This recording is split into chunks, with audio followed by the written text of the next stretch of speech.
আবু জাহাল, আবুল আহাব আল্লাহকে রব হিসেবে স্বীকার করত। মক্কার কাফের মুশরিকরা আল্লাহ সুবহানাহু তাআলাকে রব হিসেবে স্বীকার করত। সকল নবী রাসূলের যুগে যেই সমস্ত কাফের মুশরিকরা বসবাস করত, তারাও আল্লাহকে রব হিসেবে স্বীকার করত, কিন্তু আল্লাহকে ইলাহ হিসেবে স্বীকার করত না। তাহলে মূল দ্বন্দ্ব হচ্ছে আল্লাহকে ইলাহ হিসেবে স্বীকার করা।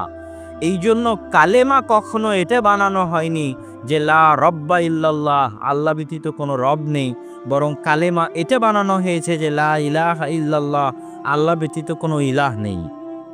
ইলাহ মানে কি? ইলাহ মানে হচ্ছে যে তোমাকে সৃষ্টি করেছে তুমি তারই ইবাদত করবা, যে তোমাকে খাওয়ায় পরায় তুমি তার কাছেই সাহায্য চাইবা, যে তোমার সকল কিছুর মালিক, তোমার পক্ষ থেকে সম্মান, মর্যাদা এবং ইবাদত পাওয়ার যোগ্য একমাত্র তিনি। সিম্পল এবং সাধারণ এবং সহজ কথা। কিন্তু মানুষ কি করলো? মানুষে করলো যে আল্লাহ সুবহানাহু ওয়া তাআলা রব, ঠিক আছে, কিন্তু আল্লাহকে সরাসরি আমরা সন্তুষ্ট করতে পারবো না। আল্লাহর কিছু অলিয়া আছে, কিছু দেব দেবী আছে, তাদের পূজা করার মাধ্যমে আল্লাহকে সন্তুষ্ট করতে হবে। অলিয়ার কবরে যাওয়ার মাধ্যমে আল্লাহকে সন্তুষ্ট করতে হবে। তাবিজ কবজের মাধ্যমে সাহায্য নিতে হবে। মাদুলি ইত্যাদি শিরকি কার্যক্রম, জাদুকর, তারপরে গণক, তাদের মাধ্যমে সাহায্য নিতে হবে।